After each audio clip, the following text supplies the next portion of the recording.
물론 여긴 국민 라디오.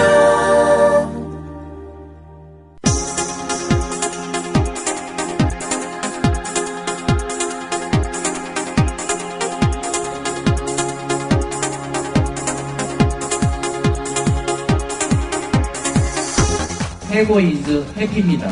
쫄지 않습니다. 무슨 말든 할 수 있고 눈치 보지 않고 아무거나 할 수 있더라고요. 진실을 지키는 뉴스 바리케이드. 국민일보 해직 기자 조상훈의 뉴스바. 조상훈입니다. 6월 20일 금요일 뉴스바입니다. 중앙아시아 순방에 나선 박근혜 대통령이 내일 귀국할 예정입니다. 박근혜 대통령의 귀국을 손꼽아 기다리고 있는 사람이 있습니다. 바로 문창극 국무총리 후보자입니다. 야당은 문창극 후보자에게 박근혜 대통령이 귀국하기 전에 사퇴하라고 압박하고 있습니다. 여당인 새누리당의 분위기도 야당과 비슷한 것 같습니다. 문창극 후보자가 오늘과 주말 사이 어떤 고민과 선택을 할지 주목됩니다. 오늘 뉴스바가 살펴볼 주요 이슈입니다. 전국 교직원 노동조합이 정부를 상대로 낸 법의 노조 통보 취소 청구 소송 1심에서 패소했습니다. 전교조는 이로써 합법적인 노동조합의 지위를 잃게 됐습니다. 교육부는 당장 전교조 전임자 72명에게 다음 달 3일까지 학교 현장으로 복귀하라고 명령했습니다. 전교조는 응하지 않겠다는 입장을 밝혔습니다. 하병수 대변인을 초대석에서 연결해서 전교조가 앞으로 어떻게 대응할지 얘기 들어보겠습니다. 금요일에 만나는 최강희의 영시 시간에는 본격 연애 다큐라는 이색적인 장르 영화 쿠바의 연인을 소재로 최강희 영화 평론가와 함께 얘기 나눠보겠습니다. 잠시 광고 듣고 금요일 뉴스바 이어가겠습니다. 안녕하세요. 참여연대 자원활동가 맹행일입니다. 저는 정년퇴직 후 남은 인생을 보람있게 보내는 방법이 무엇일까 고민하다가 참여연대를 찾았고 올해로 14년째 자원활동을 하고 있습니다. 매달 한 번 참여연대 회원들과 시니어 공부 모임도 하고 있습니다. 무엇보다 나이 들어 함께 공부할 수 있는 동료들을 만나는 기쁨은 이루 말할 수 없습니다. 그런데 저와 같이 행복한 노년을 보낸 이도 있는가 하면은 우리 주위에는 하루하루 생활이 힘든 노인들이 많습니다. 참여연대는 창립 초기부터 노인 복지를 위해 애써왔습니다. 소송을 통하여 노령수당 대상을 70세로 제한했던 것을 65세로 확대하도록 했고 노인 장기요양보험의 확대와 개선을 위하여 노력해왔습니다. 노년의 삶이 두렵지 않는 나라 참여연대가 만들어가고 있습니다. 참여연대의 활동에 힘을 보태주십시오. 회원 가입은 홈페이지 www.peoplepower21.org 또는 전화 02-723-5530을 통하여 가입하실 수 있습니다. Breaking news regarding missing Malaysia Airlines Flight 3. So the United States is lowering the threshold for America. 日本と同じで現地予算やってるから意味がないんだ。环球消费调查，我们来说一种特殊的旅游。近年来呢，出国旅游。 출근길 국제뉴스 브리핑 장혜림의 월드 리뷰.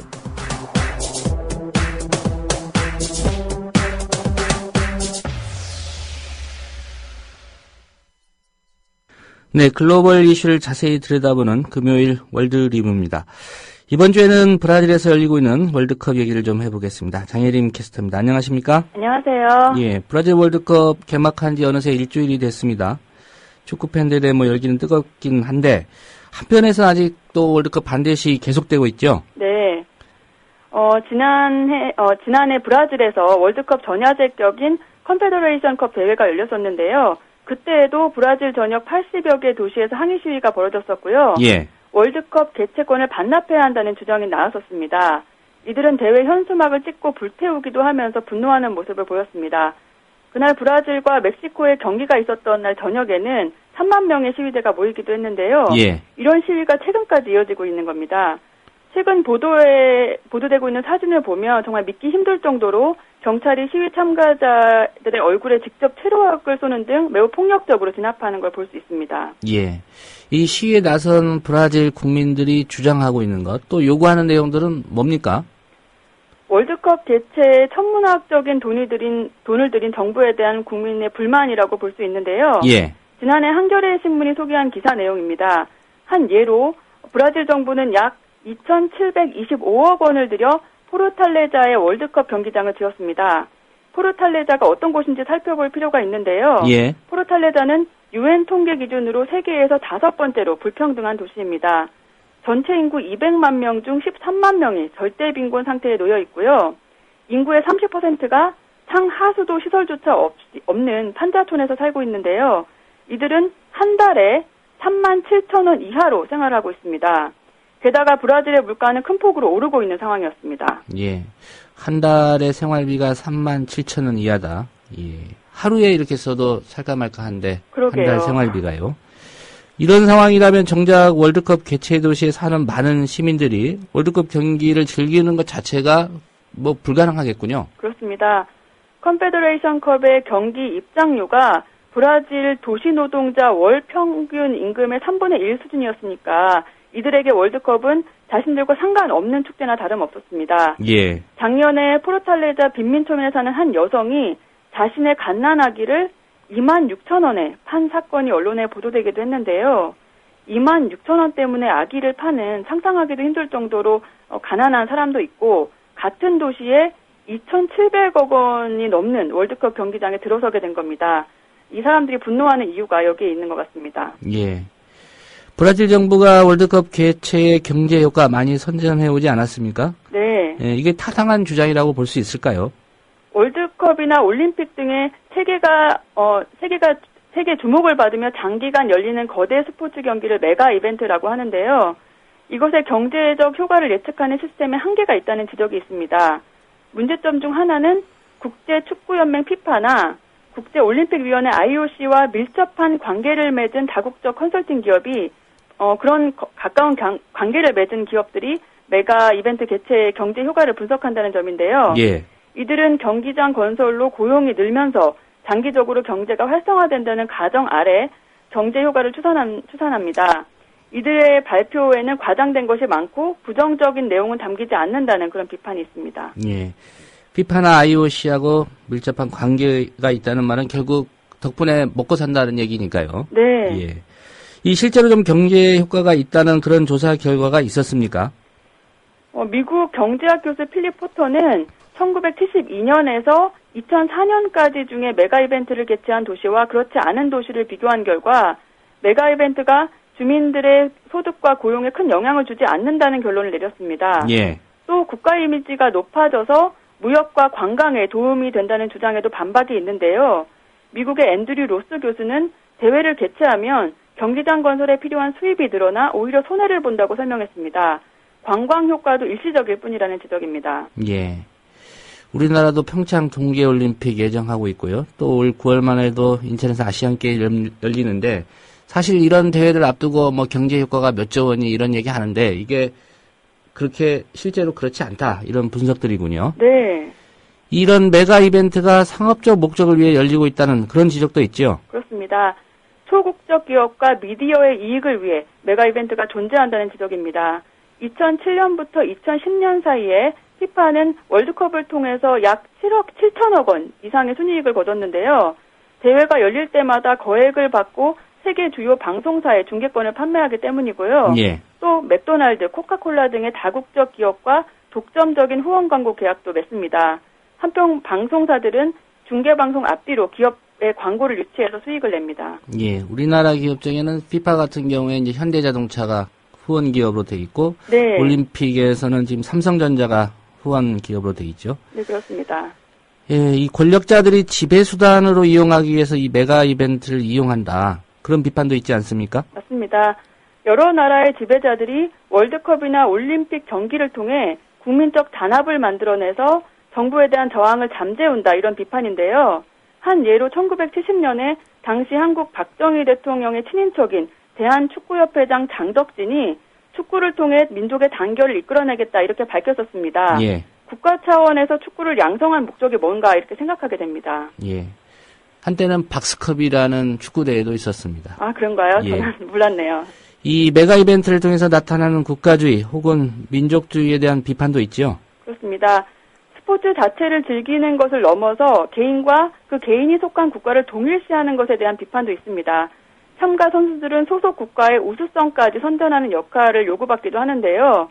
예를 들어 지난 소치 동계올림픽 때 한 TV 광고에서 김연아 선수의 이미지와 함께 너는 김연아가 아니다, 너는 한 명의 대한민국이다라는 문구를 써서 논란이 됐었습니다. 예.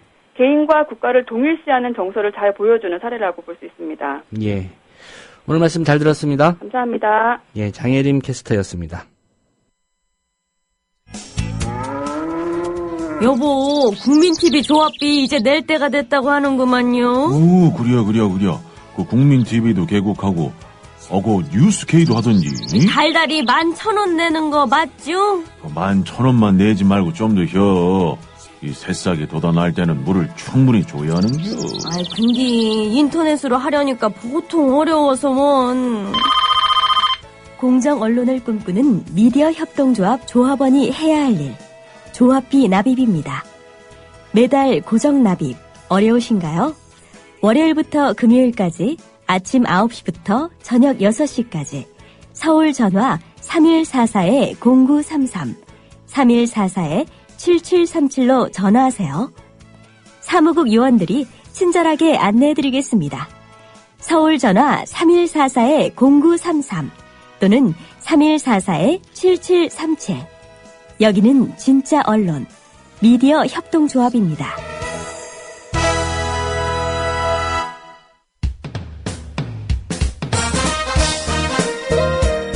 균형 잡힌 시각, 정직한 분석, 조상훈의 뉴스바. 이어서 초대석으로 만납니다.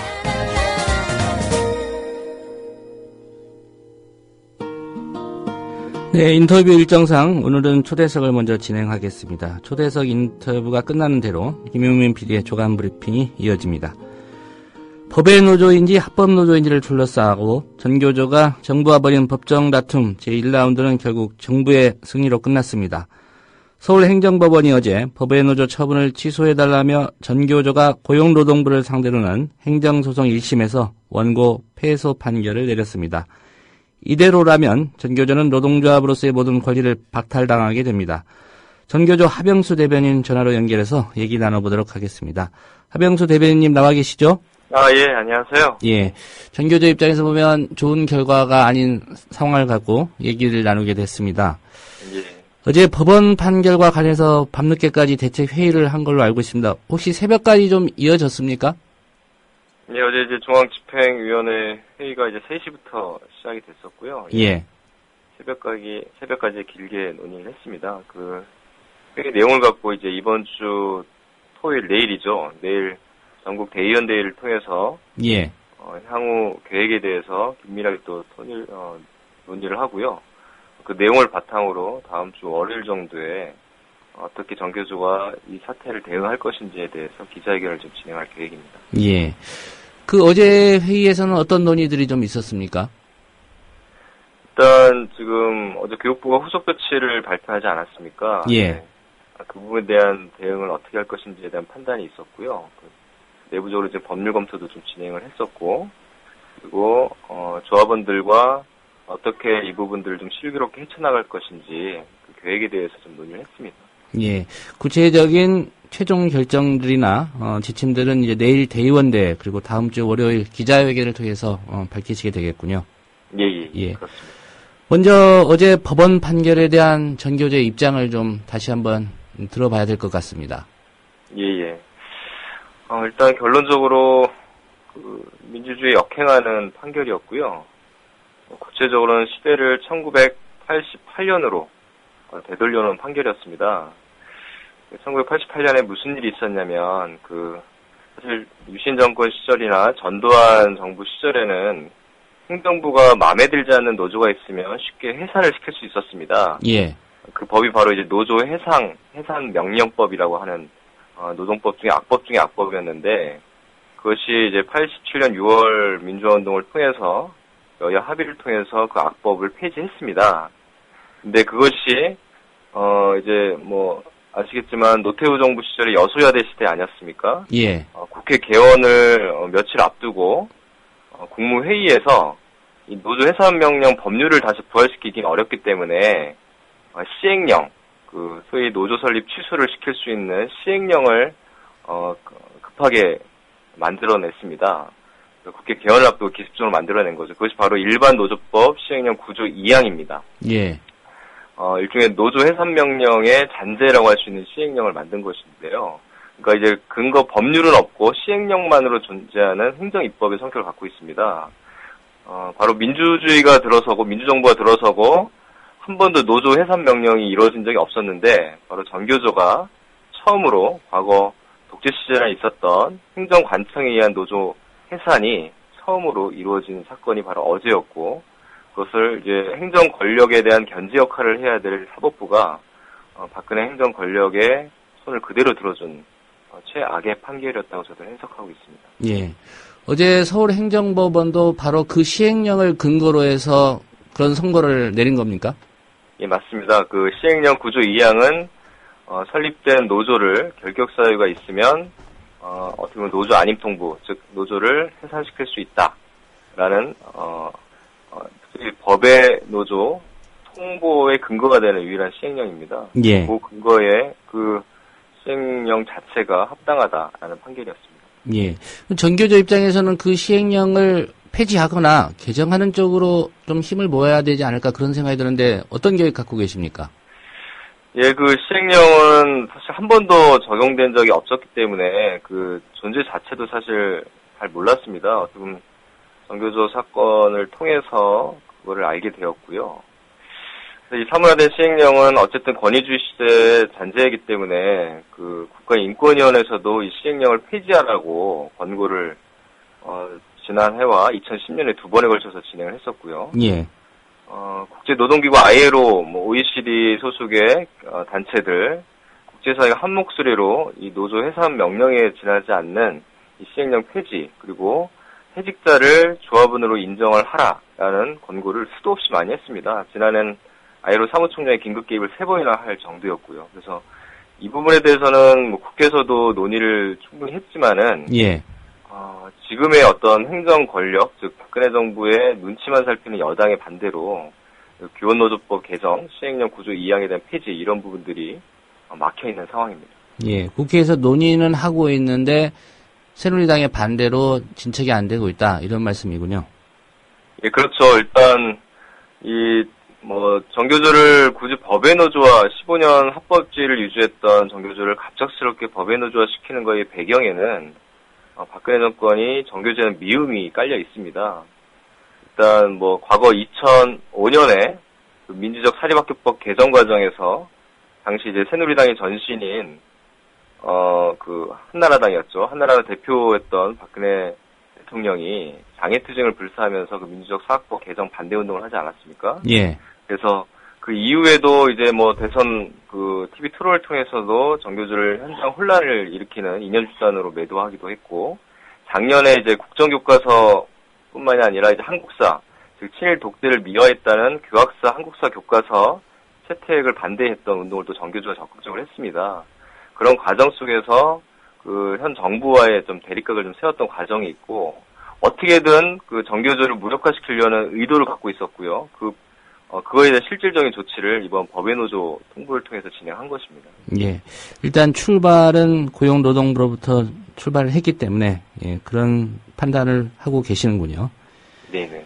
한 가지 이번 재판을 맡은 재판부가 말이죠. 그 비슷한 취지의 가처분 사건에서는 정교조의 소리를 들어주는 그런 결정을 내렸던 것으로 이렇게 알려지고 있는데, 이게 어떤 얘기입니까? 지난 법외노조 통보가 10월 24일 날 있었습니다. 그 뒤에 저도 곧바로 그 법외노조 통보 효력 중지 가처분 신청을 냈고요. 예. 현재 이제 1심, 어제 판결냈던 1심 재판부가 저희들의 손을 들어줬습니다. 근데 그 판결문 내용을 보면 해직교사 몇 명이 있다고 해서 그 자체가 노조의 자주성을 심각하게 훼손하는지에 대해서는 다툼의 소지가 있다. 예. 라는 이제 아주 전례 없는 좋은 인용문을 발표했었는데요. 사실 그 당시만 하더라도 1심 재판부가 저희들 손을 들어주지 않을까라는 기대를 많이 했었는데, 사실 그 과정에서 사실 법리적인 판단보다는 고용노동부 측의 논리를 거의 베껴쓰듯 판결문이 이번에 나왔습니다. 예. 그래서 아마 박근혜 대통령 현 정권들의 어떤 정치적 판단을 직간접적으로 의중을 살피지 않았나, 그렇게 저희는 해석할 수밖에 없습니다. 그러니까 가처분 사건의 재판부와 이번 1심 그 재판부가 동일했는데 예. 서로 엇갈리는 판단을 했다 이 말씀이죠?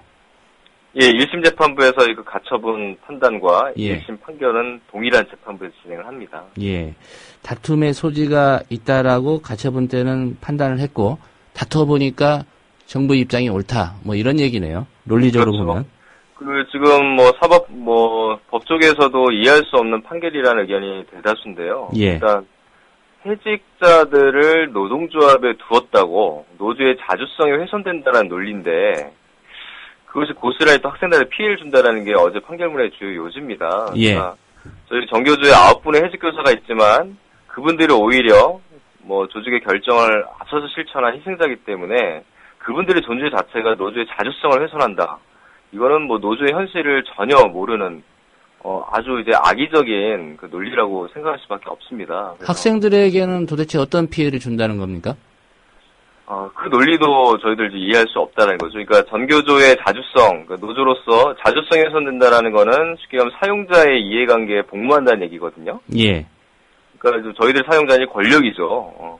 권력의 이해관계에 오히려 끌려가기 때문에 그 피해가 고스란히 학생한테 피해가 간다 이런 논리인데 정교조의 현실하고 너무 다르죠. 정교조가 부당한 권력에 어쨌든 잘못된 정책에 비판적인 역할을 했던 조직인데 해고자 조합원이 있다고 해서 오히려 정부 권력에 끌려간다 이런 논리를 핀 것이 어제 판결의 내용입니다. 예.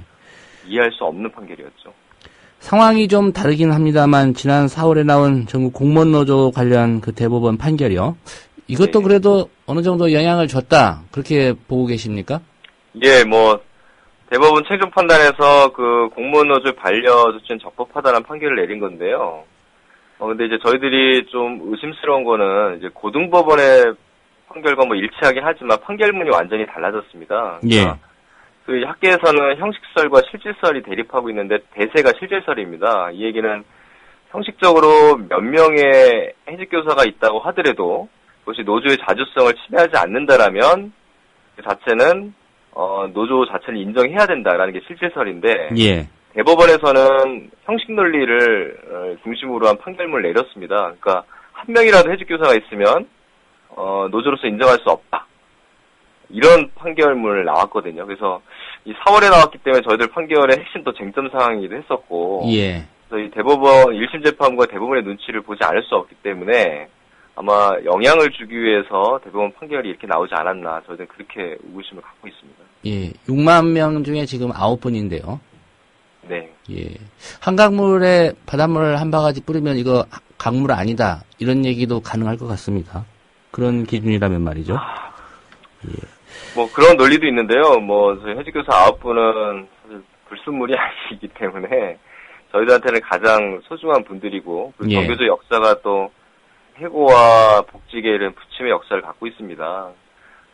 해고자 계속 나온다는 얘기는 여전히 이 시대가 아직 민주화가 덜 성숙됐다라는 또 다른 반증이기도 한데 그런 해고자를 두고 있는 노조를 전면적으로 해산시킨다라는 거는 이 시대에 있을 수 없는 일이고 어제 판결에 대해서는 사실 세계가 주목했던 판결이기도 합니다. 예. 그 정교조 관련된 부분들은 사실 국제사회에 끊임없는 노력이 있지 않았습니까? 그래서 아마 노동 탄압국이라는 오명 자체를 확인해주는 판결이었습니다, 어제. 예.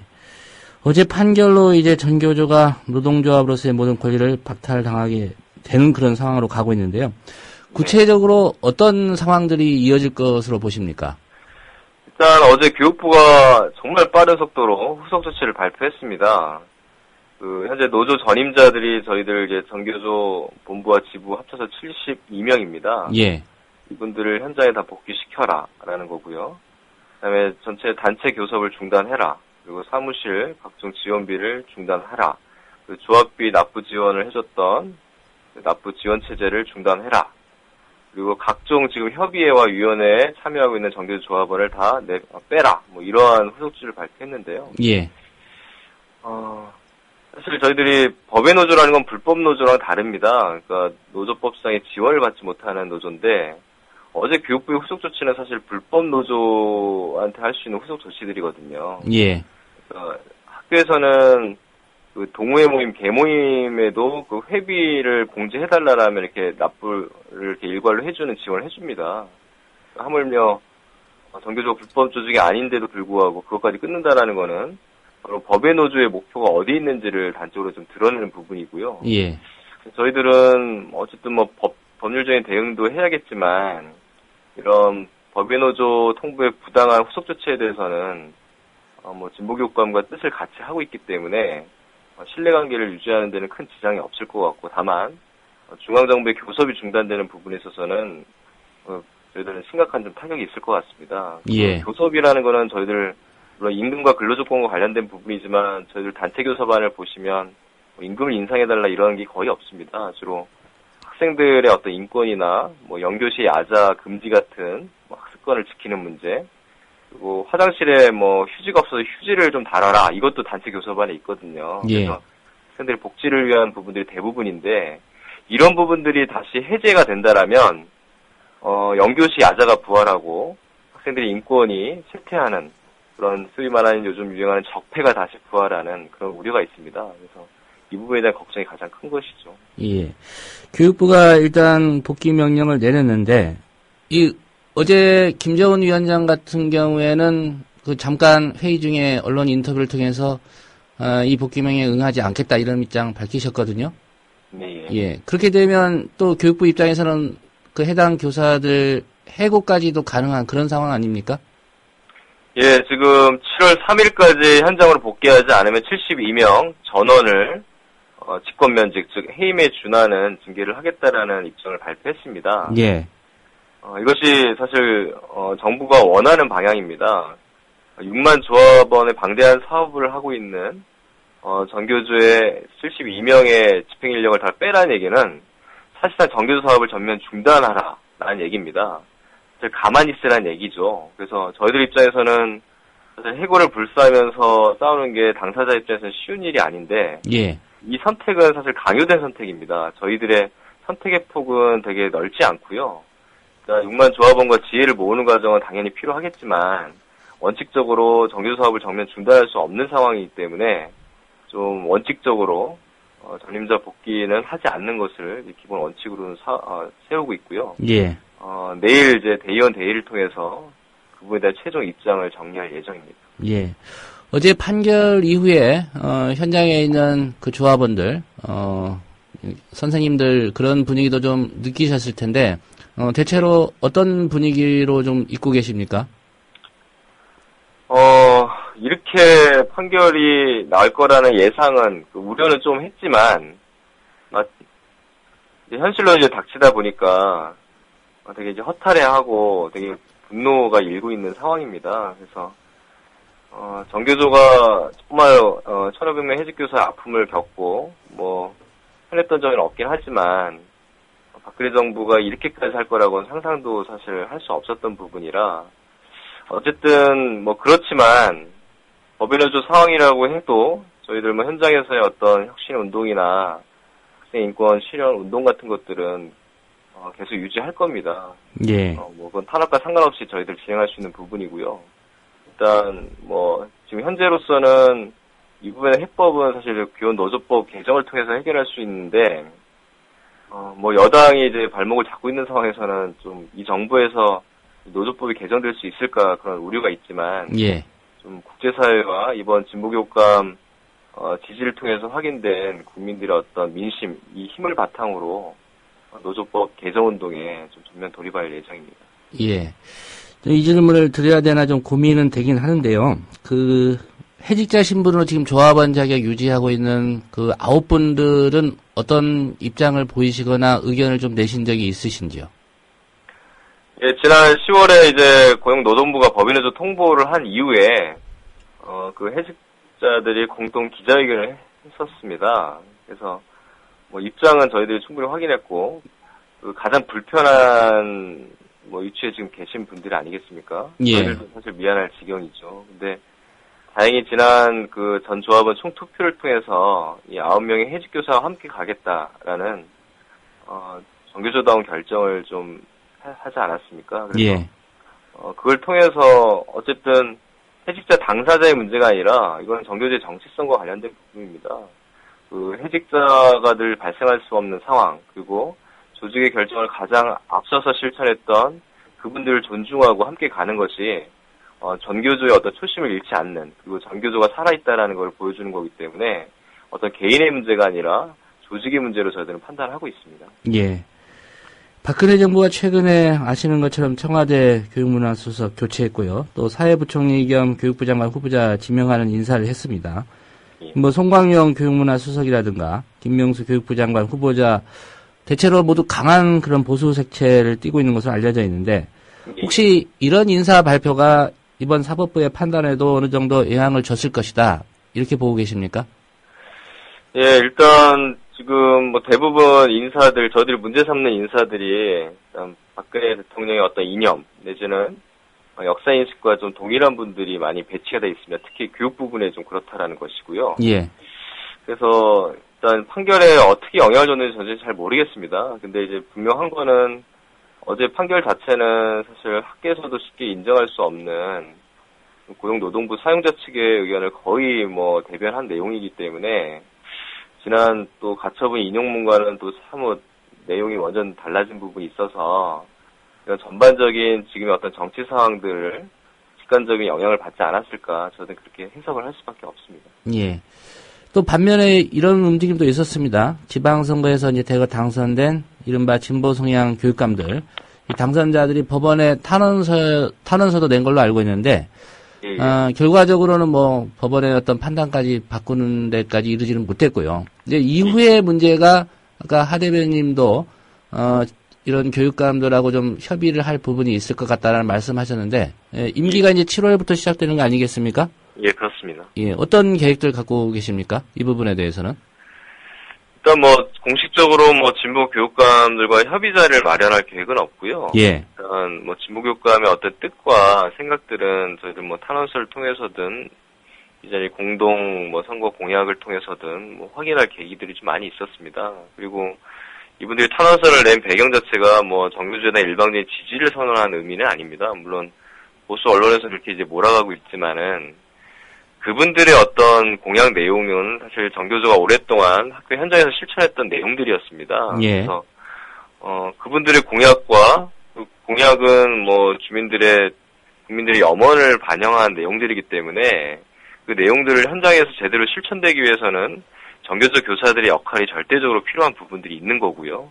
그렇기 때문에 어떤 교육감들의 어떤 자기 필요 내지는 국민들의 염원을 반영하는 맥락에서 이 탄원서를 해석을 해야 될 것 같습니다. 그래서 교육부가 후속 조치를 여러 가지를 발표했지만 뭐 단체 교섭 부분도 뭐 교육감이 하지 말아야 될 뚜렷한 근거가 없습니다. 그래서 예. 그 신뢰관계와 본인들의 어떤 정책들을 실현하기 위해서라도 이런 기존적으로 가졌던 어떤 신뢰관계들은 계속 유지해 줄 거라고 저희들은 기대를 하고 있습니다. 예. 무엇보다도 지난 지방선거에서 나타난 특히 교육감 선거, 이거에 대한 어떤 국민들의 정서, 이런 부분과는 좀 반하는 판단이 아닌가, 그런 느낌도 드는데, 시민들의 지지나 이런 부분이 앞으로도 좀 중요할 것 같습니다. 예. 그 내일 대의원대 잘 하시고요. 다음 주 월요일 기자회견 통해서 입장을 최종적으로 발표하신다니까 이후에 또 연결해서 말씀 들어보도록 하겠습니다. 예, 알겠습니다. 예, 오늘 말씀 잘 들었습니다. 예, 고맙습니다. 네, 전국 교직원 노동조합의 하병수 대변인이었습니다.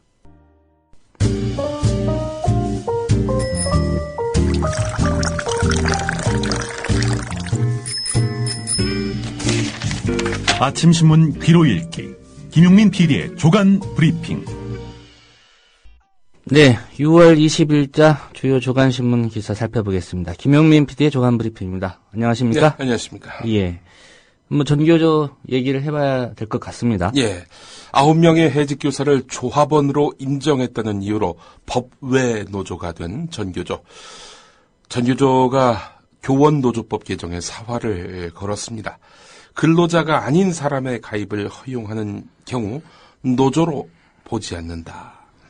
이런 교원노조법 2조를 고쳐야 합법노조의 지위를 다시 얻을 수 있기 때문입니다. 전국 교직원 노동조합도 해직자도 조합원으로 인정하도록 한 1998년 노사정 합의 산별노조의 경우 해고자, 실직자의 조합원 자격을 인정한 2004년 대법원의 판례를 들어서 국회를 설득할 예정입니다. 예. 우리 조상훈 국장께서도 현재 국민일보 노조원이시죠? 노동조합에서는 그렇게 인정하고 있죠. 예. 회사는 인정하지 않지만요. 그러면은 국민일보 노조도 법의 노조가 돼야 마땅한 거 아니겠습니까? 이 산별노조인데 예. 이런 조항들에 어떻게 해당되는지는 모르겠습니다. 예. 부당한 해직을 당하신 경우기 때문에 사실은 노조에서는 조상훈 조합원을 국민일보 노조 조합원으로 이렇게 인정하고 있는 거 아니겠습니까? 현재 국회에는 새정치민주연합 한명숙 의원과 정의당 심상정 의원이 각각 지난해 4월 또 10월에 대표 발의한 교원노조법 개정안이 계류 중입니다. 그 법안이 이미 국회에 계류돼 있다 이런 얘기입니다. 예. 교원노조 가입 자격을 현직 교원뿐 아니라 전직 교원, 교사 자격증을 가진 사람, 대학 교수까지 포괄하는 안입니다. 한국일보를 보니까 말이죠. 한겨레를 보니까 말이죠. 독일 같은 경우 한국의 전교조와 같은 교원노조의 조합원 자격에 제한이 없습니다. 재직 중인 정규직 교사뿐 아니라 은퇴자, 한때 교사였지만 실업 상태인 사람, 교사가 되려는 대학생 모두 교원노조에 가입할 수 있고 실제로 가입돼 있습니다. 예. 영국도 독일과 마찬가지로 이들 모두에게 교원노조 가입 자격을 주고 있습니다. 다만 노조 안에서 활동할 때 일부 권리를 제한합니다. 프랑스 노동법은 일단 한 번 몸담고 일한 적이 있는 직업 분야의 노조에는 일을 그만둔 뒤에도 계속 가입할 수 있도록 규정합니다. 그러니까 전직 교사도 프랑스에서는 독일과 영국과 마찬가지로 계속 노조원 신분을 유지할 수 있다 이런 얘기입니다. 예. 그래서 사실은 국제노동기구 노동자 대표단이요 고용노동부가 전교조에 대해서 너희들은 법 밖의 노조다 이렇게 통보한 직후에 박근혜 정부가 교사의 기본권을 공격하고 국제노동기구 사무국의 권고를 전적으로 무시했다는 그런 비판 성명을 낸 바 있습니다. 이런 국제사회의 우려와 경고에도 불구하고 법원은 쇠기에 경일기 마냥 무시해버린 것이죠. 자, 그렇다면 교원노조법 개정을 하면 되는 것 아닌가 하는 생각이 들겠지만 새누리당이라는 거대한 벽이 전교조 앞에 서 있습니다. 예. 현실적으로 법 개정이 어렵다 이런 얘기죠. 새누리당 관계자는 개정안은 통과되지 못할 것이다 이렇게 말을 했다고 하는데 왜 그런지는 굳이 말씀 안 드려도 알 것입니다. 게다가 전반기 환경노동위원회 소속 여당 의원들은 그나마 노동에 대한 이해와 전문성이 있어서 법 개정 추진의 여지가 있었지만은 후반기 이 환경노동위원회에 배치된 새누리당 의원들을 보면은 강경파가 적지 않다는 거죠. 게다가 법안을 대표 발의한 한명숙 의원도 환노위를 떠날 것으로 알려져서 전교조 입장에서는 이 법 개정 지원받기가 상당히 어렵게 됐다. 이렇게 말씀드릴 수 있겠습니다.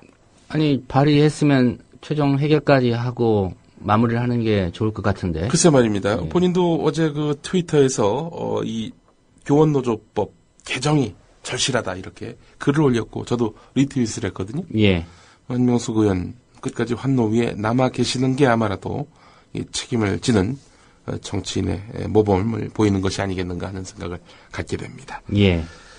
자, 지금 한국일보 또 오늘 3면을 보게 되면 말이죠.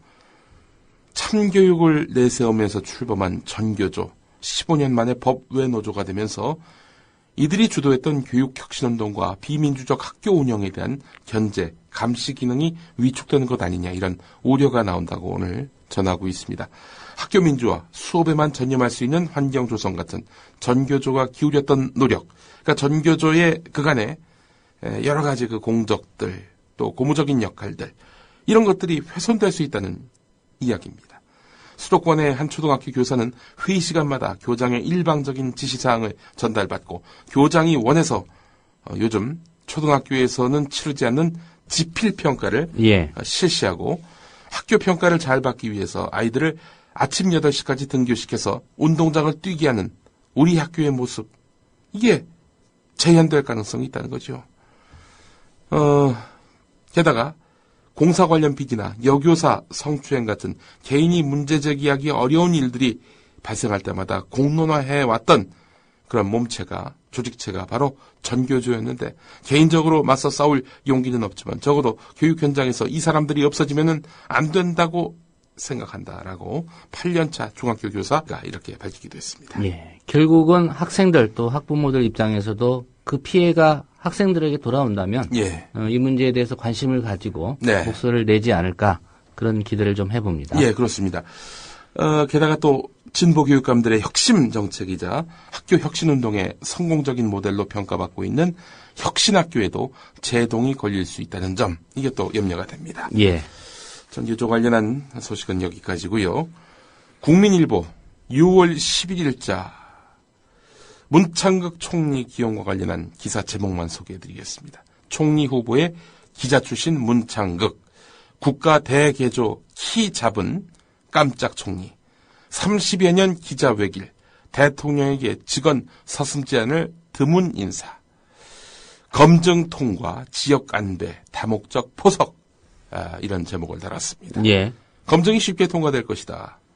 이렇게 국민일보가 전망한 거지요. 당일 국민일보 사설을 읽어보겠습니다. 신임 총리가 공직사회의 매스를 들이대는 일을 주도해야 한다. 하지만 관료 출신 총리로는 한계가 있을 수밖에 없을 것이다. 자신이 평생 몸바친 곳을 확 뜯어 고치는 일인 만큼 머뭇거릴 가능성이 있다는 이야기다. 박근혜 대통령이 이를 고려해서 언론인을 총리에 내정했다고 볼 수 있다. 라면서 문창극 씨 총리 기용에 대해서 잔뜩 의미를 부여했던 그런 국민일보였습니다. 예.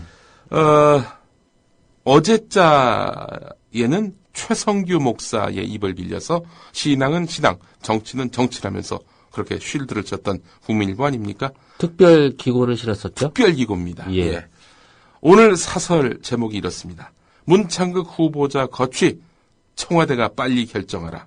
판단이 섰으면서 대통령 귀국 이후로 미루는 건 무책임하다. 이게 뭐겠습니까? 예. 빨리 그만두게 하라. 이런 얘기죠. 예. 버티는 문창극 후보자나 손쉬운 지명 철회를 놔두고 모양새나 신경 쓰는 청와대나 거기서 거기다. 가뜩이나 수첩 인사라는 비판이 비등한 마당에 대통령 스스로 인사 잘못을 인정하는 지명 철회는 피하고 싶었을 것이다. 총리 인사가 늦어지면서 국정 공백이 예상외로 길어지고 있다. 지금은 모양새에 신경 쓸 만큼 한가하지 않다는 말이다. 게다가 논문 표절 시비에 휘말린 몇몇 장관 후보자와 청와대 수석들에 대한 여론 또한 악화되고 있다. 부적격 판단이 있었다면 자진 사퇴를 기다릴 것이 아니라 하루라도 빨리 지명을 철회하고 새 인물을 찾는 것이 국정을 책임진 대통령의 임무다. 세월호 참사를 계기로 드러난 온갖 적폐를 해소해야 할 막중한 사명을 앞에 두고 인사 문제로 갑론을박할 겨를이 없다. 대통령의 신속한 결단이 요구된다. 예. 이전 사설과 오늘자 사설을 쓴 논설위원이 아마도 다른 것 같습니다. 다른 분이겠죠. 예. 주필은 한 사람이고 예. 편집인도 한 사람이겠지만. 예. 조선일보 사설이었다면 글쎄요. 박근혜 대통령이 좀 챙겨보면서 어떤 예. 고심을 할 것 같은데. 네. 예. 부디 국민일보 사설도 예. 박근혜 대통령이 좀 읽어보기를 예. 권해드립니다. 너무 변화무쌍해서 신뢰감이 안 가서 잘 안 보시는 건 아닐지 하는 그런 염려도 있는데 오늘 국민일보 사설을 한번 청와대가 챙겨봤으면 좋겠습니다. 예. 하나님의 뜻이라고 봐야겠죠. 하나님의 뜻으로. 예. 복음실은 국민일보니까요. 예. 한겨레 사면을 보니까 말이죠. MBN이 그 여론조사 기관 리얼미터에 의뢰해서 전국 19살 이상 남녀 500명을 대상으로 조사한 결과를 실었는데요. 문창극 후보자가 자진 사퇴해야 한다는 의견이 69.8%로 나타났다고 합니다. 70%인 거죠. 예. 지난번보다 4.2%포인트 늘었습니다. 국민의 대다수가 반대하고 있는 문창극 총리 기용. 아니 이런 여론조사를 지난주보다 높아졌다라고 예. 이게 보도를 해야 되는 네. 이 상황이 참 어이가 없습니다. 자, 그렇지만은 총리 후보 사퇴에 대한 여론조사가 한 주간을 두고 지난주보다 높아졌다. 뭐 한 달 내내 해야 됩니까? 100%까지 갈 때까지 계속 예. 이러려는 건지. 어제 또 문창극 씨는요. 전혀 물러날 의사를 비추지 않았습니다. 해명을 못하면 이 땅에서 못 산다. 아주 완강하게 버티고 있는 양상입니다. 그래서 어제 몇몇 트윗을 보니까 거의 입 맞춘 듯이 이런 글들이 올라왔다군요. 박근혜 대통령이 초강적을 만났다. 예. 옛날에는 그냥 눈치만 줘도 알아서 사표를 냈었는데 이건 뭐 눈치 고치뿐만 아니라 아예 여권 실세들이 나가라 이러고 있는 판인데도 불구하고 막 뭐 문건을 흔들고요. 자기가 안중근 안창호 선생을 존경한다 뭐 이러고요. 20분 동안 어제 그 문창극 쇼가 있었습니다. 해명을 못하면 이 땅에서 못 산다고 했는데 뭐 어디 일본으로 가겠다는 얘기입니까? 뭡니까? 일본 가 사시면 되겠네요. 일본에서 그렇게 인기가 많으신데 말이죠. 자, 이 문창극 후보자가 버티면 뚜렷한 해법이 없다는 것이 지금 여당의 고민입니다. 오늘 동아일보 4면을 펴봤는데요. 끝까지 사퇴를 거부할 경우 선택할 수 있는 카드가 뭡니까? 대통령의 지명 철회 아니겠습니까? 청문회를 거쳐서 국회 표결을 하는 방식, 또 이것도 있겠고요. 둘 다 부담입니다. 우선 대통령이 지명을 철회하는 거. 물론 사례가 아주 없진 않습니다. 2006년에 전효숙 헌법재판소장 후보자가 대통령이 공직 후보자를 지명 철회한 유일무이한 그런 사례인데요. 그 외에는 모두 자진사퇴라는 형식을 취했습니다. 노 대통령이 자신이 이렇게 발탁한 인물을 지명 철회한 형식이지만 실은 전효숙 후보자가 대통령과 만나서 제발 나에 대한 지명을 철회해달라 이렇게 요청을 해가지고 대통령이 수락하는 모양새를 연출했던 거죠. 자, 그런데 이번 같은 경우에는 지금 후보자는 나갈 생각 없다. 대통령은 눈치꾼치로 나가라. 이렇게 계속 신호를 주고 있고요. 따라서 지명 철회 가능성이 높아지고 있습니다. 높아진다면 대통령 스스로 인사 실패를 자인한 그런 꼴이 되기 때문에 후폭풍이 어마어마할 것이 불을 보듯 뻔합니다. 대통령이 임명 동의안을 제거한 뒤 청와대와 국회 표결까지 가서 결국 그로 인해 문창극 씨를 집으로 돌려보내는 방법도 있긴 하겠지만은 표결까지 무려 2주 이상의 시간이 걸리기 때문에 국정 공백도 길어질 수밖에 없고 여권에 대한 환멸 커지고 청문회를 기점으로 해가지고 야당이 전국 주도권을 줄 가능성이 높기 때문에 730 재보선을 앞두고 그야말로 독약이 된다라는 점에서 볼 때 인사청문 요청서를 국회에 보내는 것도 마땅한 답이 아니다. 여권은 이게 바로 고민입니다. 예. 청와대는 어쨌든 문창극 후보자 낙마 이후를 지금 대비하는 모양새라고 합니다. 그렇다면은 인사위원장인 김기춘 대통령 비서실장 이 사람은 어떻게 될 것이냐 이 거취가 또한 최대 고민인데요. 청와대 내부에서는 인선 시스템을 개선해서 김기춘 비서실장을 살려야 한다는 의견도 있지만 인선 책임론을 피할 명분을 찾기 어렵다는 것이 고민이고요. 이쯤 되면은 이 나라 대통령은 김기춘이구나 이런 말이 나올 수밖에 없는 상황이 된단 말이죠. 대통령에게도 큰 부담이 될 수밖에 없습니다. 그래서 지금 동아일보 기사를 보니까 말이죠. 이주영 해양수산부 장관을 새 총리감으로 추천하는 것은 어떻겠는가. 여권 일각에서 이런 이야기가 나오고 있다고 전하고 있습니다. 예. 하지만 세월호 수습이 끝나지 않은 상태에서 섣부르다는 반론이 나오고 있습니다. 이런 가운데 오늘 서울신문을 보니까 말이죠. 노무현 대통령 당시 마지막 총리를 지낸 한덕수 한국무역협회장 이 사람 발탁설이 또 실려 있습니다. 예. 김명수 부총리 교육부 장관 내정자 오늘 또 어마어마한 기사가 경향신문 1면에 실렸습니다. 교원대 교수 시절에 회갑을 맞은 부인에게 1,000만 원짜리 자기압 수표를 준 것으로 나타났습니다. 자기압 수표. 자기 1,000만 원이야. 그래서 자기압 수표가 돼버린 꼴입니다. 예.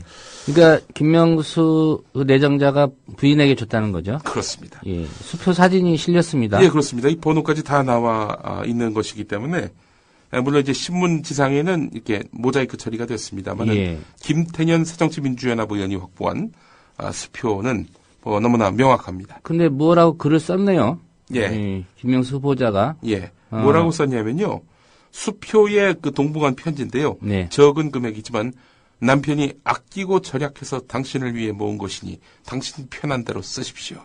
미안합니다. 예. 1203년 3월 23일. 1203년이면 이게 고려 때인데. 그런데 보니까 이 1203년이네요, 이게. 예. 서기 1203년 3월 23일 김명수 하고 사인이 담겨 있습니다. 예. 별에서 온 그대입니까? 아니, 전생에도 부부가 아니었나. 뭐, 이런 화목함을 보면 말이죠. 예. 2012년을 잘못 쓴 것으로 보인다는 게 이제 김태년 의원실의 의견인데요. 아니, 2102년이라고 쓴 것도 아니고, 이건 1203년이라고 쓴 건 도대체 이해가 안 됩니다. 예. 근데 이 수표가 말이죠. 2012년 3월 9일, 농협 교원대 출장소에서 인출됐습니다. 그동안 김명수 내정자는요, 학술연구비, 그 학술연구비가 뭡니까? 제자의 논문을 표절해서, 그렇게 제자의 어떤 연구 성과를 가로챘다는 그런 의혹을 받고 있는, 그렇게 해서 그 돈 2,500만 원을 그렇게 부당하게 챙긴 것으로. 어제까지 언론이 확인한 액수가 이제 2,500만 원이었죠. 그렇습니다. 그 학술연구비를 그동안 김명수 내정자가 농협 계좌를 통해서 받아왔던 거죠. 예. 실제로 교원대는요, 연구비는 모두, 김명수 내정자의 농협 통장으로 송금했다, 이렇게 밝혔다고 합니다. 예. 자, 그렇다면은, 김태년 의원의 말대로 김명수 내정자가 부인에게 준 고액 수표가 제자 논문을 그렇게 부당하게 싣고 챙긴 학술 연구비일 가능성이 있습니다. 만약 제자의 돈을 가로채서 부인에게 선물했다면 이건 뭐 교육수장을 맡을 수 없는 파렴치한 행위 아니겠는가, 이렇게 김태년 의원은 말하고 있습니다. 김명수 내정자는 제자 논문 표절, 연구 성과 부풀리기, 연구비 챙기기 등의 의혹을 받고 있는데요. 또 과거 칼럼을 통해서 전면 무상급식은 사회적 부의 재분배 차원에서 불합리하다 라면서 극단적인 보수 성향을 보여왔습니다. 이거는 뭐 가능하다면은 예. 수표 추적을 통해서 정말 출처를 한번 캐보는 게 이 네. 의혹을 해소하는 데도 합당한 게 아닌가, 그런 생각이 듭니다. 글쎄 말입니다. 예. 예. 이거 아주 주목되는 기사였습니다. 1203년에 보낸 남편의 선물. 예. 오늘 중앙일보 사설, 단 한 번도 중앙일보는 그동안 문창극 씨 날려야 된다, 인사 철회해야 된다, 이런 입장을 밝히지 않았죠. 예. 그런데 김명수 후보자에 대한 지명을 청와대가 다시 생각해보라. 저는 사설 제목을 보고 이 김명수라는 세자 자리에 문창극이 들어가야 되는데 잘못 쓴 게 아닌가 하는 생각이 들었는데. 저도 그랬습니다. 예. 근데 알고 봤더니 김명수입니다. 중앙일보 확인 결과 한국교원대 교내학술지 교육과학연구에 2001년 이후에 제출된 김명수 후보자의 논문 10편 가운데 7편이 제자들의 논문과 제목이 일치했다. 이는 단순 표절을 넘어서 무임승차를 통한 업적 부풀리기로 중대한 윤리적 결함에 해당한다, 이렇게 말하고 있습니다.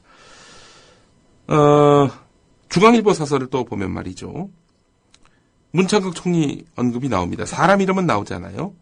총리는 인사청문회 후 인준 표결을 거쳐야 하지만 부총리와 장관은 국회에서 청문회 보고서가 채택되지 않더라도 임명할 수 있다. 그런 점에서 김명수 후보자의 자격에 대해서 청와대는 진지하게 고민해야 한다.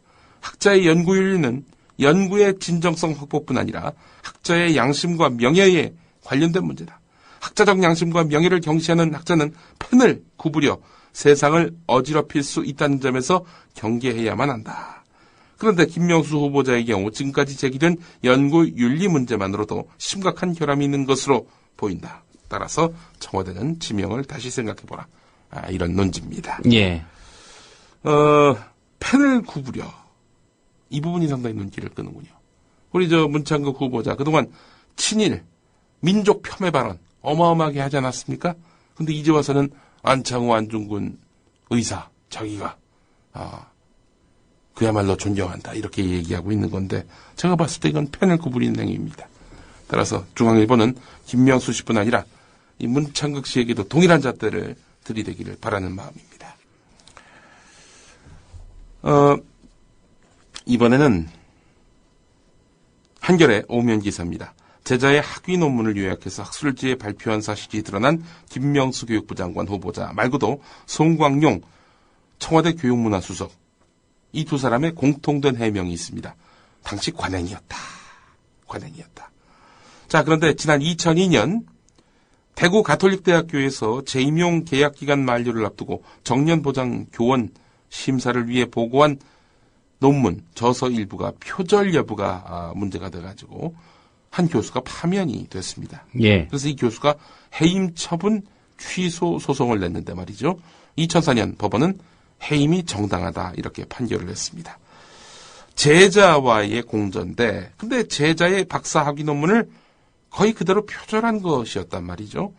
그래서 원전을 밝히지도 않고 본인 이름 올려가지고 마치 새 논문인 것처럼 학술지에 게재한 행위는 이거는 국가공무원법 제56조 성실 의무와 제63조 품위 유지의 의무를 위반한 것이다. 따라서 해임 징계는 정당하다 이렇게 판결을 했단 말이죠. 예. 그래서 이제 이 교수가 말이죠. 그때도 이런 말을 했습니다. 이건 관행이다. 그런데 재판부는요. 이는 학계의 왜곡된 현상일 뿐 아니라 그런 학계의 사정으로 인해서 제자의 박사학위 취득을 위한 연구가 지도교수인 원고의 연구가 된다고 할 수는 없는 것이다. 관행 탓 돌리고 있는데 말도 안 된다. 결국 이 저작물들은 원고의 정당한 연구 저작물이 될 수 없다. 그러니까 이렇게 파면당한 그 교수의 정당한 연구 저작물이 될 수 없다면서 관행 운운하는 이런 해명에도 쐐기를 박았습니다. 예. 이 법원 판결로만 보더라도 예. 김명수 후보자는 당연히 교육부 장관이 되면 안 되고 네. 송광용 수석은 사퇴해야 되는 거군요. 글쎄 말입니다. 예. 성실 의무, 품위 유지의 의무를 위반한 것이다. 당시 판결 내용이 주목됩니다.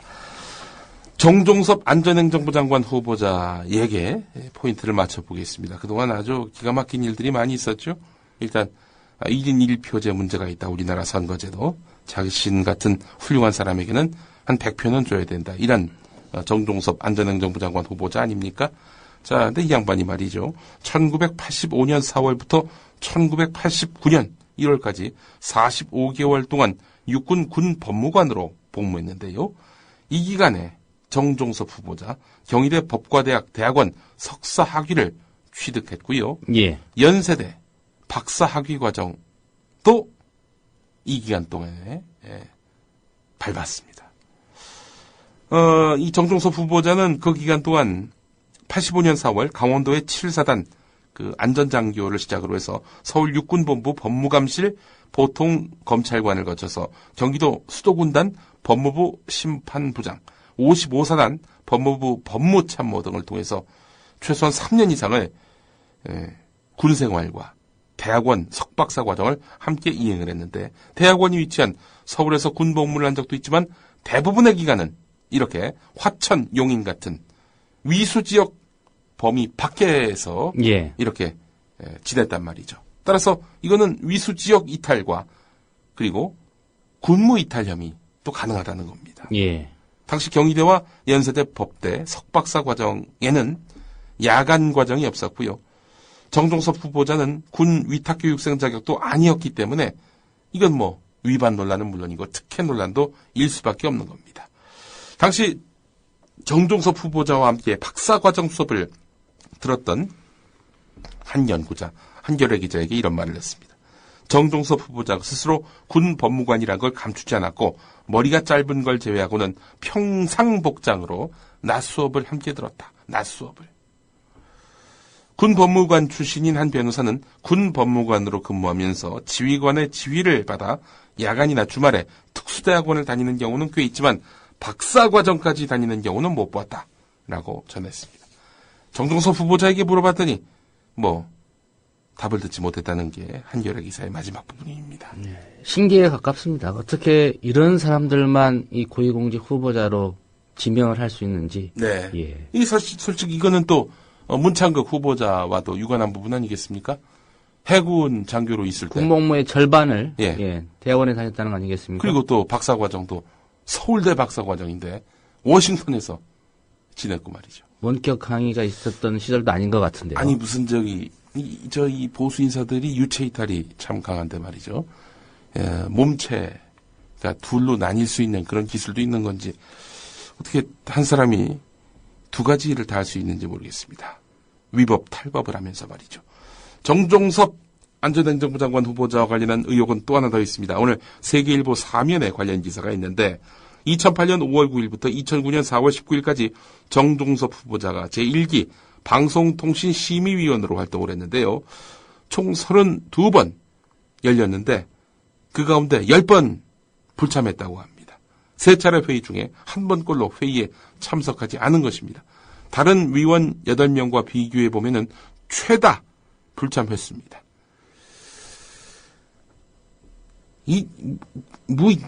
이래놓고 돈은 또 다 받아갔을 거 아니에요. 그죠? 예.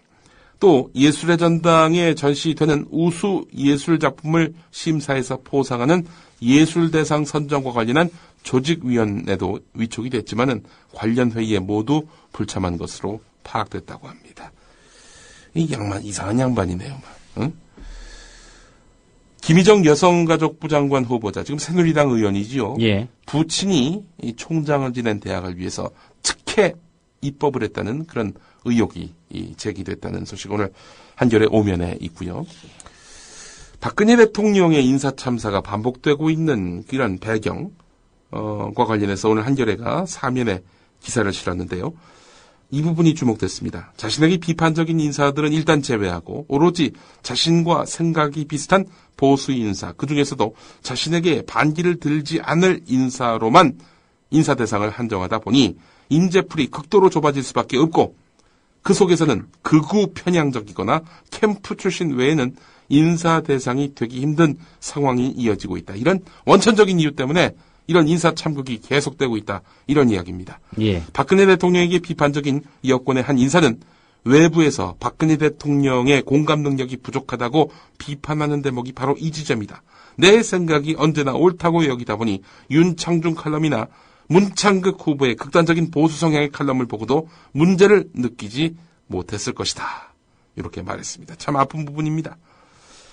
일부에서는 박근혜 대통령의 폐쇄적인 인사 스타일이 근본적인 문제이기 때문에 박근혜 대통령이 바뀌지 않는 한 김기춘 실장 교체만으로는 이번 같은 인사 참사가 반복될 수밖에 없다. 이렇게 얘기를 했고요.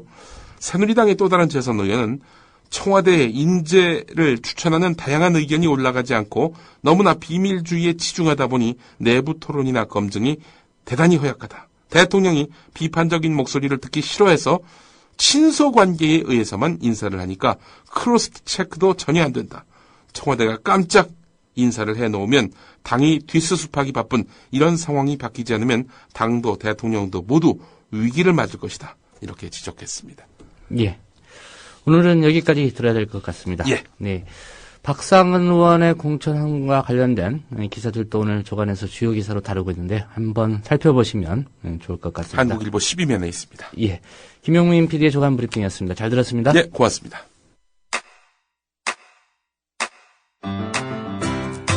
국민 라디오 지지하는 4가지 방법 아시나요?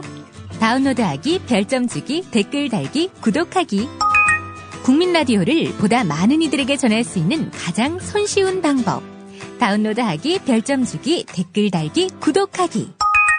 잊지 마세요. 다운로드하기, 별점 주기, 댓글 달기, 구독하기.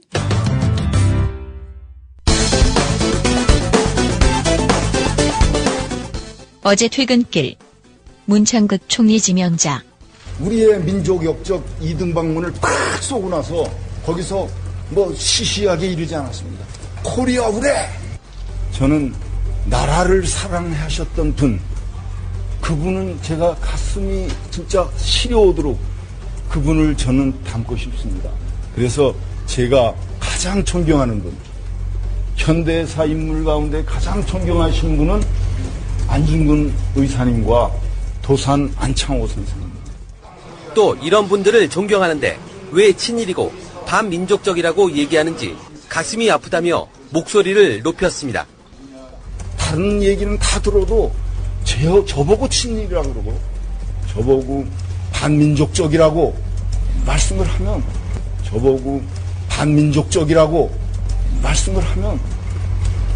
저는 좀 뭔들 바를 모르겠습니다.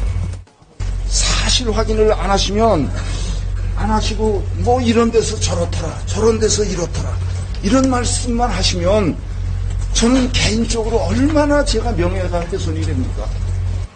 언론에 대해서도 사실대로 보도해 줄 것을 호소했습니다. 저널리즘의 기본이 뭡니까?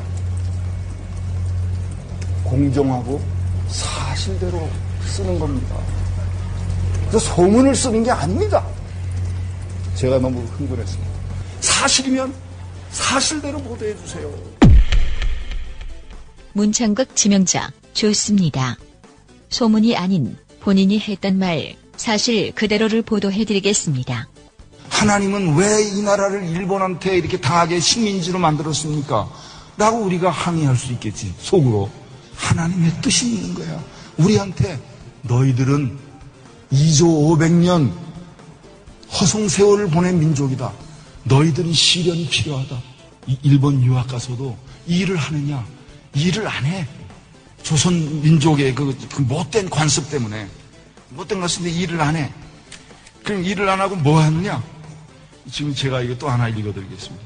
조선 지식인이 어떤 거였나? 그 당시 조선 유학생 90%가 사회학, 철학, 정치학에 코를 묶고 있는데 그들의 게으른 혀를 굴리는 데는 사회주의가 이상적일 것이다. 이거 윤치호 일기에 나온 거예요. 그 당시 우리나라 지식인들이 일본 가서 유학했을 때 뭐 공학을 한다거나 응? 무슨 의학을 한다거나 우리가 진짜로 이 나라가 지금 이 비탄에 빠진 이 나라를 구하려면 그런 게 필요한 거 아닙니까? 과학을 한다거나 그런 거 아무것도 안 하는 거야. 사회학, 철학, 정치학 그거 뭐냐? 다 혓바닥 놀리고서 게을르게 먹고 살려고 그런다 이거야. 그게 우리 조선 사람들 엘리트들의 생각이었어요.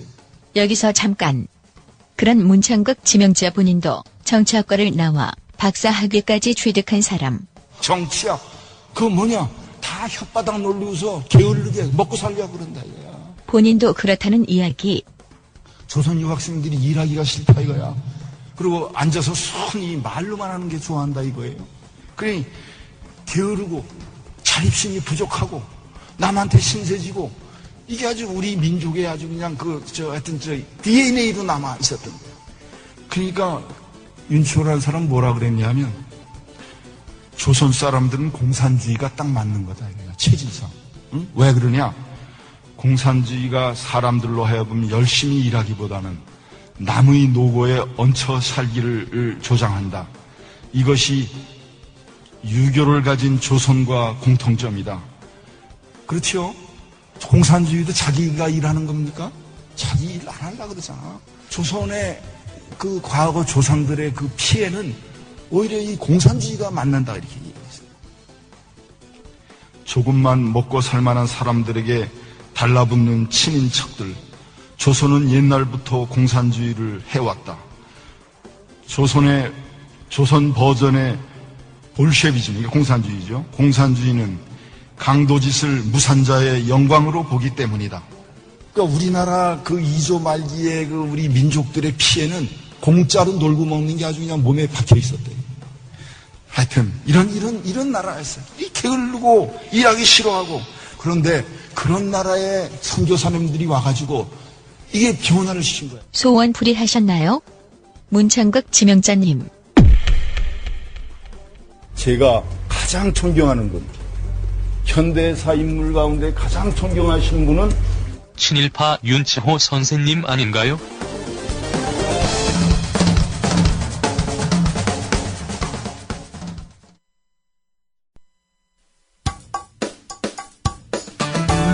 여러분께서는 지금 국민일보 해직기자 조상훈이 진행하는 국민라디오 아침 시사 프로그램 조상훈의 뉴스바를 듣고 계십니다. 네, 금요일에 만나는 영화 속 실화 이야기 최강희의 영실이 시간입니다. 이번 주에는 본격 연애 다큐라는 이채로운 장르 영화 쿠바의 연인을 소재로 최강희 평론가와 함께 얘기 나눠보겠습니다. 최강희 평론가 스튜디오에 모셨습니다. 안녕하십니까? 네, 안녕하세요. 예, 쿠바. 네.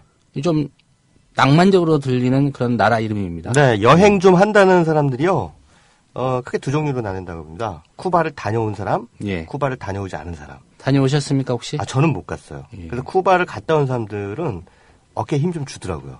대표적인 게 이제 주변에서 볼 수 있는 예, 게 예. 손병희 선생이 쿠바를 다녀오신 걸로. 그러니까 예. 다른 나라 다 안 가도요. 쿠바 한 나라 갔다 오면은 그걸로 끝이에요. 그 사람은 그냥 여행의 어떤 뭐라 그럴까요? 최고 등급에 속하는 그런 사람. 피부톤만 제 걸 좀 빌려간다면 쿠바뿐이라고 해도 좀 믿을 수 있는 그런 또 풍모를 갖고 계십니다. 네. 어쨌든 오늘 제가 소개해드릴 다큐멘터리 쿠바의 연인이라고 하는 제목의 다큐멘터리인데 지난 2010년에 제작이 됐고 2011년 초에 개봉했던 걸로 기억이 됩니다.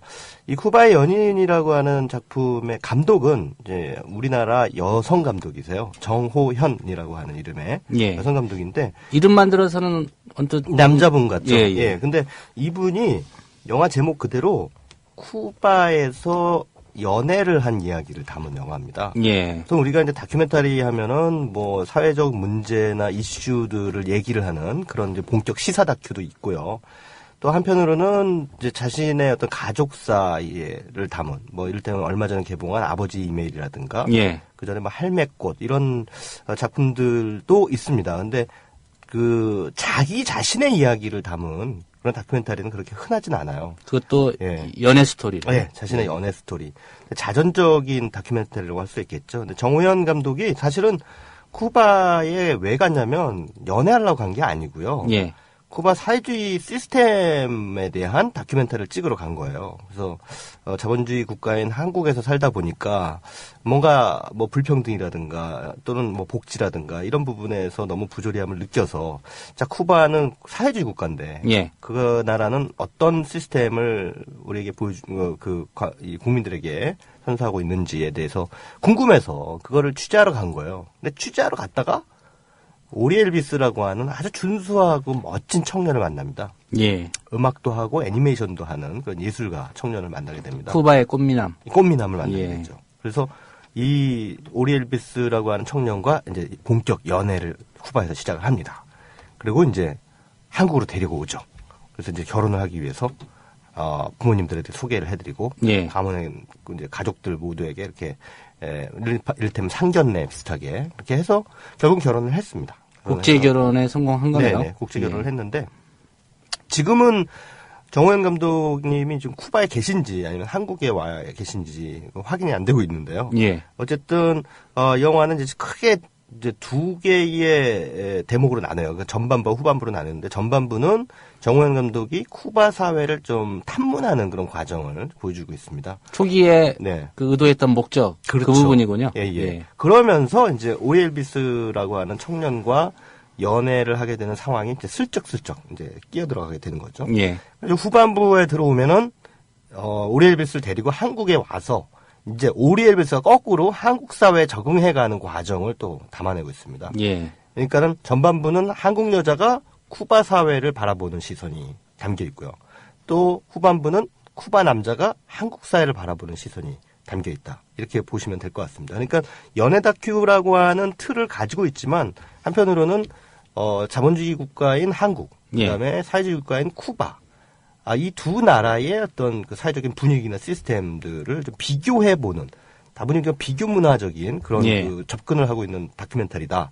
이렇게 보시면 될 것 같습니다. 오로지 연애 이야기만 있는 건 아니다. 네, 오로지 연애 얘기만 있는 건 아니에요. 근데 이제 사실 그 정호연 감독이 쿠바라고 하는 나라를 굉장히 그 낭만적으로 생각하고 간 거예요. 갔는데 거기 가서 이제 누굴 취재하냐면 이제 쿠바에 우리나라 그 선조들이 좀 멀지 않은 선조들이 좀 이민을 가신 분들이 계신가 봐요. 한인들이.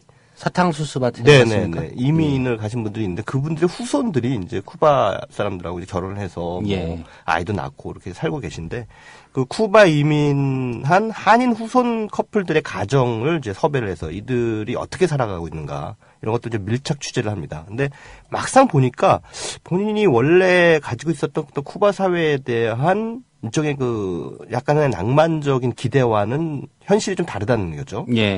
이를테면 이런 대사가 나오는데요.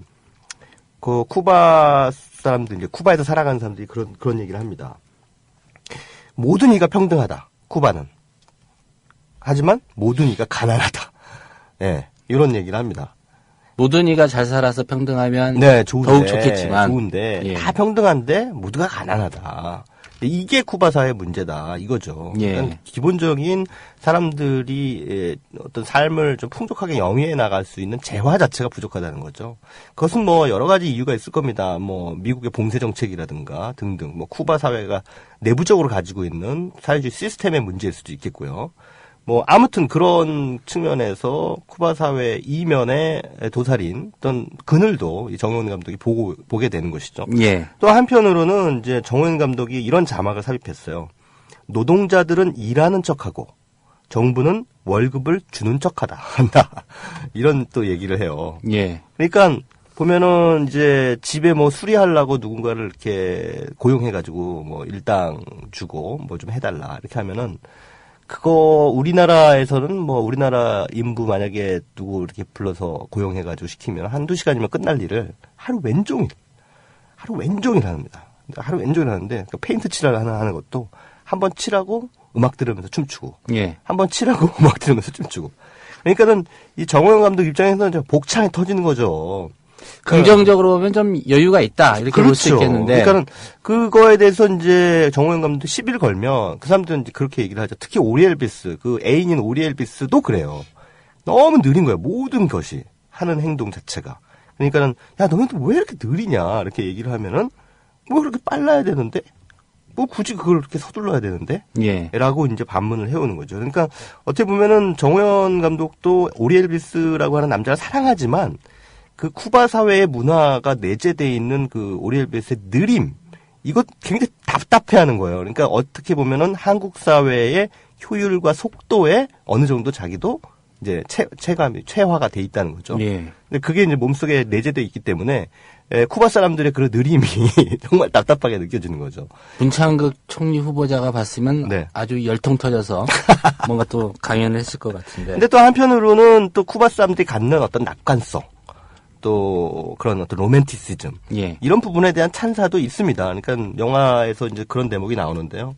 버스를 탔어요. 버스를 탔는데 한 사람이 노래를 부르기 시작했어. 그냥 아무 승객들끼리 서로 안면도 없는데. 그런데 거기에 맞춰서 모든 승객들이 다 따라서 합창을 합니다. 예. 그러니까 그만큼 노는 문화, 유희의 문화 이런 것들에 있어서는 굉장히 상당히 낙천적이고 밝은 성격을 가지고 있다라고 하는 거죠. 그러니까 그런 부분은 이제 쿠바 사회의 어떤 그 긍정적인 측면으로 정호연 감독이 비추고 있는데 한편으로는 자기가 생각했던 것만큼 쿠바가 그렇게 뭔가 이상적인 국가라고 보기는 좀 어렵다. 낭만만 넘치는 그런 나라는 아니다. 네. 예. 여기에도 분명히 문제가 있다라고 하는 이제 결론을 내리죠. 근데 그렇다고 해서 함부로 재단할 수는 없죠. 우리의 시선으로, 그러니까 이방인의 시선으로 쿠바 사회는 나쁜 나라다, 나쁜 사회다라고 함부로 재단할 수는 없는 문제니까요. 예. 자, 어쨌든 그런데 그렇다면 대한민국은 쿠바보다 잘 사는 나라냐, 또 살기 행복한 나라냐, 이런 질문을 또 던집니다. 그 지표가 바로 오리엘비스라고 하는 이제 남편이 될 신랑감이죠. 예. 데리고 왔는데 이 오리엘비스를 데리고 다니다 보니까 이제 오리엘비스 입장에서 한국 사회가 너무 빠른 거예요. 그러니까 이 사람은 현기증이 난다 그래요. 어지럽다. 왜 이렇게 사람들이 빨리빨리 뭐든지 빨리빨리 하려고 그러고 너무 빨리 그런 부분이 좀 지나치고 그 다음에 피부 색깔에 대한 어떤 차별적인 시선. 예. 그리고 이 사람이 4개 머리를 하고 있는데요. 지하철 탔어요. 근데 지하철에 나이 지긋한 한 어르신이 이 4개 머리를 보고는 그냥 저 사람 4개 머리 했구나. 그냥 머리가 좀 특이하네 하고 보고 넘어가셔도 될 텐데 그걸 굳이 오셔서 이게 사탄의 머리다. 이 사탄의 머리를 했다라고 막 얘기를 하고 이런 식으로 뭐 그 소위 말하자면 다름을 용인하지 않는 한국 사회 교회 다니는 분이었나 보죠. 그러신 것 같아요. 아무래도. 예. 그러니까 획일성. 예, 하나의 기준을 가지고 거기에 부합되지 않는 사람들을 이른바 왕따시키거나 배제하거나 이런 그 한국 사회의 또 다른 어떤 부분들 문화라고 할 수가 있겠죠. 사탄이 4개의 머리를 하고 다녔습니까? 그건 잘 모르겠는데. 아니 사탄의 머리라고 아니 공도가 있어야죠. 대놓고 예. 4개 머리를 한 사람한테 이게 말세징조야, 말세징조. 막 이러면서 모욕을 해댔는데 그 장면을 보는 제가 다 얼굴이 화끈 부끄러워질 정도로. 예. 그런 측면은 정말 한국 사회의 어떤 하나의 그 뭐랄까 병증 가운데 하나가 아닌가 이런 생각이 드는 거죠. 그러니까 뭔가 다른 걸 못 참는 거예요. 인정하지를 않죠. 인정을 못 하는 거죠. 그냥 다양한 색깔을 가지고 또 다양한 삶의 방식으로 사람들이 살아가는 것을 그냥 용인하면서 관용하면서 그렇게 가야 되는데 뭔가 좀 다르다. 뭐 35 넘었는데 결혼 안 했다. 그러면은 결혼 안 했냐? 어디 가서 맨날 괴롭힘 당하죠. 뭐 문제 있는 거 아니냐? 네, 명절 때마다 괴롭힘 당하고 뭐 집안 어르신들이 가만히 놔두질 않죠. 그리고 결혼을 했는데 한 5년 지났는데 애가 없다. 그럼 또 왜 애가 없냐?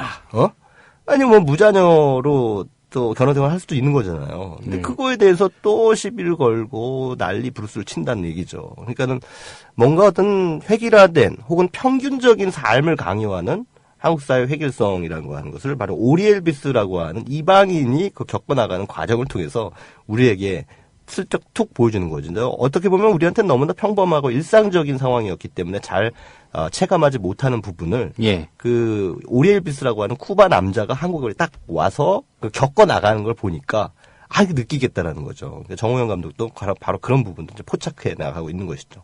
한편으로는 그렇다고 해가지고 이제 정호영 감독과 오리엘비스가 또 서로 이렇게 사이좋게 정말 연인으로서 정말 알콩달콩만 하는 것이 아니라 나이 차가 꽤 나이 차도 정호영 감독이 훨씬 많고요. 예. 한 10살 연상으로 알고 있습니다. 그리고 게다가 또 문화권이 다르기 때문에 어쩔 수 없이 또 충돌하는 부분이 있어요. 예. 앞서도 제가 말씀드렸다시피 느림과 여유의 미학을 품고 살아온 우리 엘비스. 그다음에 효율성과 속도를 중시해온 한국 여자 정호연. 이 두 사람이 그래도 뭐 어쩔 수 없이 충돌하는 부분이 있고 거기에 대해서 말다툼을 하고 뭐 난 도대체 너를 이해를 못하겠다 뭐 이런 과정도 영화 속에서 이렇게 보여집니다. 예. 그래서 이 영화 쿠바의 연인을 보다 보면은 어떤 사회든 다 그 나름의 어떤 미덕이 있고 또 한편으로도 문제가 있다라고 하는 그런 생각들을 자연스럽게 하게 되는 것이죠. 예. 그래서 한 두 남녀의 소소해 보이는 어떤 연애사를 통해서 우리가 속해 있는 사회, 또 우리가 속해 있지 않은 사회를 어떤 타자화된 시선으로 이렇게 바라보고 있는 우리의 어떤 그 시각적 편향성 이런 것들에 대해서 좀 반성하게끔 만들어주는 작품이 아닌가 이런 생각이 듭니다. 예, 저는 의자가 들어가는 어떤 문맥에서 항상 네네. 고민을 하거든요. 네. 이 쿠바의 연인이라는 게 네네. 이 쿠바 쪽에서 본 쿠바의 연인인지 네. 아니면 쿠바에 있는 연인인지 그런 의미도 좀 생각해보게 되고요. 네, 네. 그렇습니다. 여기서는 이제 정호연 감독의 입장에서 쿠바의 연인이겠죠. 예. 예, 그 남편, 지금은 남편이 된 우리 엘베스가 예, 쿠바 사람이니까. 쿠바 사람인데 내 연인이다. 예, 그렇습니다. 그래서 부드럽게 시작해서 둔중한 메시지를 안겨주는 그런 다큐멘터리다. 이렇게 소개를 해드리고 싶습니다. 예. 네. 한번 그 두 부부를 네네. 실제로 좀 한번 만나봤으면 어떨까라는 생각도 드는데요. 네, 지금 뭐 차기작 아마 준비하고 있을 겁니다. 그래서 다음 작품 나왔을 때, 예. 뭐 국민 TV 라디오에 한번 모셔서 얘기를 나눠보면 참 흥미로운 얘기들이 많이 나올 것 같아요. 스페인어 좀 해야 되는 거 아닙니까? 네, 좀 배우고 있다고 합니다. 정호연 감독도 배우고 예. 있고요. 예, 뭐 하더라고요, 조금. 예. 네, 그리고 오리 엘비스도 한국어를 조금 하고요. 예. 예, 쿠바의 연인. 뭐 연애 이야기처럼 들리지만 네네. 말씀하신 대로 뭐 다문화 사회, 네. 예, 서로 다름을 좀 인정하는 네네. 그런 의미를 되새겨 볼 수 있는 그런 네. 영화인 것 같습니다. 네. 네, 오늘 말씀 잘 들었습니다. 네, 고맙습니다. 네, 문창극 총리 후보자가 안중근 의사와 도산 안창호 선생을 존경하는데 왜 내가 친일이냐 이렇게 항변했습니다. 그렇다면 묻고 싶습니다. 강연에서 안중근 의사나 안창호 선생의 발언을 인용할 것이지 왜 하필 친일파 윤치호의 발언을 인용했을까요? 안중근 의사 기념사업회나 도산 안창호 선생 기념사업회가 문창극 후보자의 존경 거부하겠다 이런 입장을 낼 수도 있겠다는 생각을 해봅니다. 네, 오늘 뉴스바가 준비한 소식은 여기까지입니다. 지금까지 제작의 김효진 PD였고요. 저는 조상훈이었습니다. 주말 동안에 문창극 후보자가 어떤 고민과 어떤 판단을 할지 눈여겨 지켜봐야 되겠습니다. 주말 잘 보내시고요. 저는 다음 주 월요일 오전 7시 30분에 다시 인사드리겠습니다. 들어주신 여러분 고맙습니다.